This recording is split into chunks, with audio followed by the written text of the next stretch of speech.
10장 세상에서 가장 메마른 땅, 동양을 잇는 운하, 페루, 볼리비아, 칠레가 벌인 태평양 전쟁.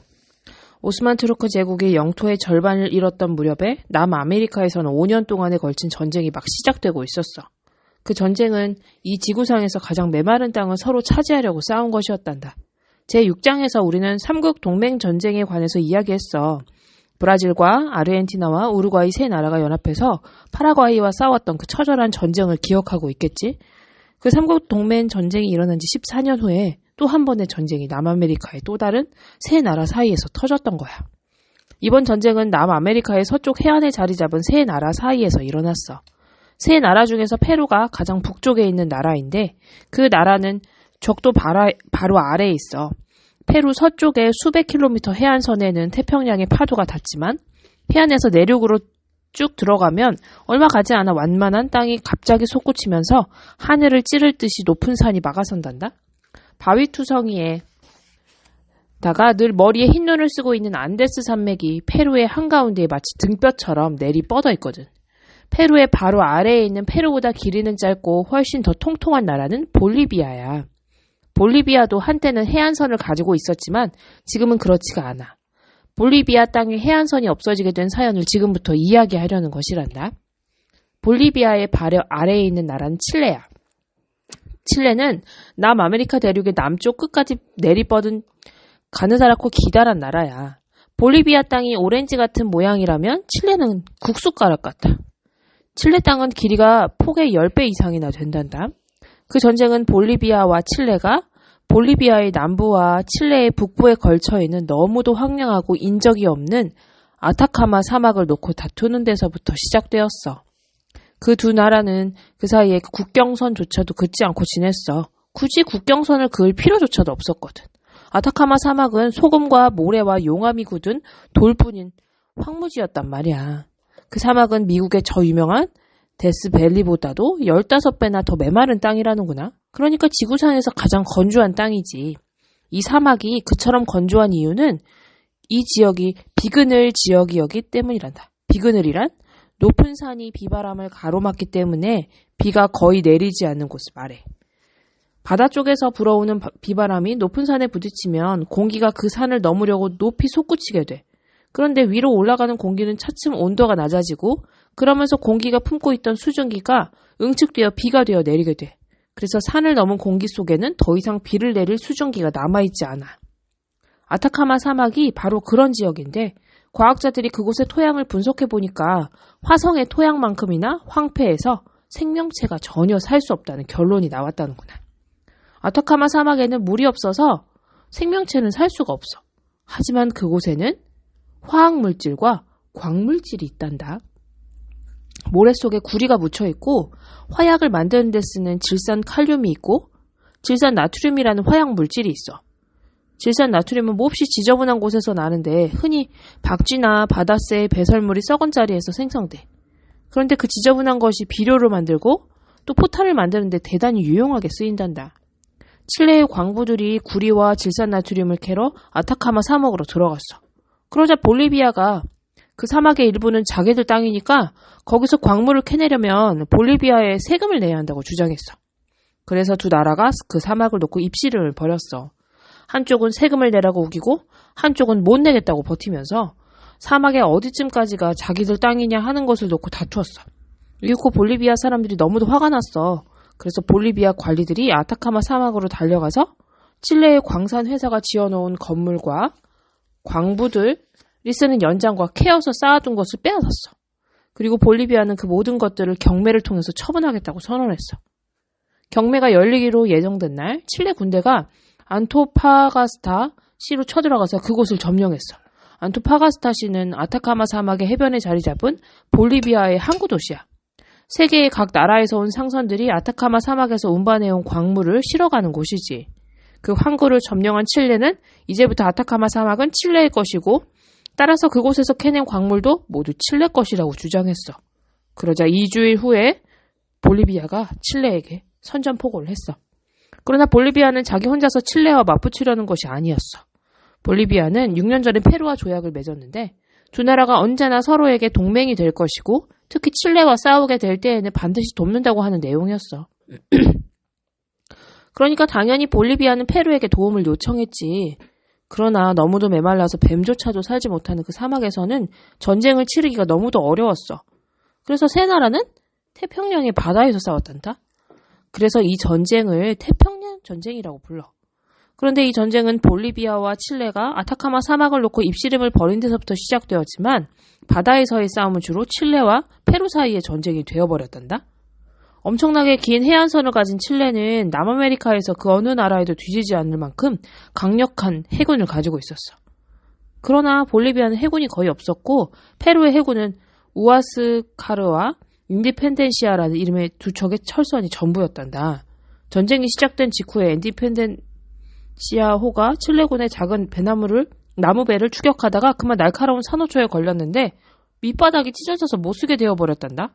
단 한 번의 타격으로 페루는 해군력의 절반을 잃어버린 거야. 우아스카르호의 지휘자는 미겔 그라우 함장이었는데 그는 그런 대로 잘 싸웠던가 봐. 6달 동안 미겔 그라우 함장은 칠레의 해안을 따라 오르내리면서 칠레들의 배들을 공격하고 칠레의 상인들이 항구에서 꼼짝없이 못 나오도록 만들었어. 그러나 마침내 칠레 해군은 매우 격렬했던 해전에서 우아스카르호를 궁지에 몰아넣었어. 그라우 함장은 전사했단다. 그의 부하들은 우아스카르호를 칠레에게 빼앗기느니 차라리 바다에 가라앉혀버리려고 배수구를 모두 열어 젖히고 있었는데 칠레의 수병들이 제때 우아스카르호에 우르르 올라가서 배를 구했단다. 이제 칠레가 페루를 쳐들어갈 길이 훤히 뚫렸고 칠레 군대가 곧장 페루를 침공했어. 태평양 전쟁이 육지로 점진토를 옮긴 것이지. 페루의 대통령은 외국으로 달아났어. 칠레군은 페루의 수도 리마를 공격해서 남쪽 일대를 불태워버렸어. 하지만 페루는 그 후 3년 동안이나 항복하기를 거부했어. 그러나 마침내 남쪽 해안선의 일부를 칠레에게 넘겨준다는 조건으로 평화조약을 맺지 않을 수가 없었어. 볼리비아도 칠레에게 땅을 내주어야 했는데 해안선을 몽땅 잃어버리고 말았단다. 그날로부터 볼리비아는 육지에 갇힌 나라가 되었어. 바다로 나갈 길이 없어진 거야. 그리고 칠레는 아타카마 사막과 그곳의 광물을 독차지하게 되었어. 그 후 칠레는 여러 해 동안 전쟁을 치르기 위해서 폭약을 만들어야 하는 나라들에게 질산 나트륨을 팔아 막대한 돈을 벌어들였단다. 페루는 이 전쟁에서 이루 말할 수 없는 고통을 당했어. 전쟁이 끝나고 나서 보니까 수만 명의 병사를 잃은 것은 고사하고 도저히 감당할 수 없을 만큼 빚을 지고 있었어. 칠레와 평화조약이 체결된 후에 페루 사람들은 너무도 비참해진 자신들의 삶에 슬퍼하고 분노하다가 급기야는 서로 갈라져서 내전을 일으키고 말았단다. 그 내전은 7개월 동안이나 계속되었어. 한편 볼리비아 사람들은 해안선을 몽땅 잃어버린 것에 대한 분노를 삭힐 수가 없었던가 봐. 태평양 전쟁이 끝난 지 100년도 훨씬 더 지난 2004년에 볼리비아의 대통령이 칠레 북쪽 끝 부분의 해안선의 진짜 주인이 누구인지를 놓고 볼리비아와 칠레가 이제라도 충분한 논의를 통해서 차근차근 따져보아야 한다고 주장하기까지 했단다. 지중해와 홍해를 이은 수에즈 운하. 남아메리카에서 태평양 전쟁이 시작된 그 해에 이집트에서는 통치자가 권좌를 잃었어. 이집트라는 나라의 이름을 들으며 너는 무엇보다 먼저 피라미드 속에 깊숙이 묻힌 미라와 사원의 벽에 새겨진 성형 문자와 갈대를 엮어 만들어진 나일강을 오르내리는 배와 코브라 모양의 왕관을 쓴 파라오 같은 것들을 떠올리겠지. 그러나 파라오가 이집트를 지배하던 시절은 까마득한 옛날이고 중세시대에 이르러 이집트는 이슬람 제국의 일부가 되었어. 1500년대 중엽에는 오스만 투르크가 이슬람 제국을 정복했어. 그래서 이집트는 오스만 투르크 제국의 먼 변방이 되었어. 오스만 투르크 제국에서는 그 땅에 대해서 관심을 가진 사람이 거의 없었단다. 1805년에 오스만 투르크 제국 군대의 한 장교가 이집트의 권좌를 빼앗았어. 이름이 무하마드 알리인 그 장교는 자기가 오스만 투르크 제국의 술탄의 이름으로 이집트를 통치한다고 주장했어. 그러나 당시 오스만 투르크 제국의 술탄은 너무도 힘이 약했기 때문에 무하마드 알리는 술탄의 통치를 받지 않았고 이집트에서 모든 일을 자기 맘대로 할 수 있었단다. 그는 이집트를 유럽의 여느 나라와 비슷한 나라로 만들고 싶었어. 그래서 유럽의 대학교에서 교수들을 초청해서 학생들에게 유럽에 관해서 가르치게 했어. 그는 또 영토를 더 넓히려고 바로 남쪽에 붙어있는 수단을 침공해서 그 땅 일부를 빼앗았고 프랑스의 군인들을 고용해서 병사들을 훈련시켰단다. 이집트가 날이 갈수록 강해지고 현대화되어가고 유럽의 여러 나라들과 비슷해져 갔어. 무하마드 알리가 죽은 뒤에는 그의 아들 사이드 파샤가 뒤를 이었어. 아버지와 마찬가지로 사이드 파샤도 자기가 오스만 투르크 제국의 술탄의 신하라고 주장했어. 그러나 이번에도 오스만 투르크 제국에서는 이집트의 통치자에게 관심을 가지는 사람이 거의 없었단다. 그러나 사이드 파샤는 유럽의 모든 나라들이 이집트에 관심을 가지지 않을 수 없도록 만드는 중대한 결단을 내렸어. 프랑스의 어느 토목 회사가 지중해의 남쪽 해안과 홍해의 왼쪽 끝을 잇는 운하를 건설하겠다고 제의했는데 사이드 파샤가 허락했던 거야. 나중에 수에즈 운하라고 불리게 되는 지중해와 홍해를 잇는 운하가 건설된다는 소식이 전해지자 유럽의 모든 나라들이 귀를 쫑긋 세웠어. 그 운하가 뚫린다면 유럽의 나라들이 인도와 중국을 비롯한 극동지방의 여러 나라들과 교역을 하는 방식이 달라질 것이기 때문이었어. 이제까지는 상선들이 아프리카의 서부 해안을 따라 내려가서는 남쪽 끝을 돌아서 다시 북쪽이나 동쪽으로 항해해야 하지만 그 운하를 통과한다면 지중해에서 곧장 홍해로 건너가서 동쪽을 향해 나아가기만 하면 되거든. 수심 약 8m, 길이 약 160km가 될 이 운하가 완성된다면 유럽에서 동양까지의 백길이 무려 9,600km나 짧아지는 거야. 수에즈 운하는 10년 만에 완공되었어. 공사가 진행되던 중에 사이드 파샤가 죽고 그의 조카인 이스마일 파샤가 뒤를 이어 이집트의 통치자가 되었어. 이스마일 통치는 시작부터가 아주 좋았어. 그가 이집트의 통치자가 되고 4년 후에 오스만 투르크 제국의 술탄이 그에게 캐디브라는 호칭을 내렸어. 그 무렵에 오스만 투르크 제국은 이집트에까지 미칠 힘이 없을 만큼 허약해졌는데도 여전히 이집트를 그들의 영토라고 주장하고 있었단다. 하여간에 이스마엘이 오스만 투르크 제국의 술탄으로부터 캐디브라는 칭호를 받았다는 것은 그로서는 그저 조금만 기쁘고 말 경사가 아니었어. 캐디브는 군주를 뜻하는 고대 페르시아어인데 터키어로는 왕 혹은 최고 통치자란 뜻이란다. 2년 후인 1869년에 캐디브 이스마일이 수에즈 운하의 개통을 축하하기 위한 공식 행사를 계획하고 전 세계 여러 나라의 지도자들을 초대했어. 프랑스의 황후, 프로이센의 황태자, 오스트리아의 황제를 비롯해서 수십 명의 통치자들과 대사들이 수에즈 운하의 첫 배가 나타나는 순간을 지켜보았어. 개통 축하 행사를 직접 보았다는 영국의 어느 귀족은 이렇게 썼단다. 참으로 거창하고 빛나는 광경이었다.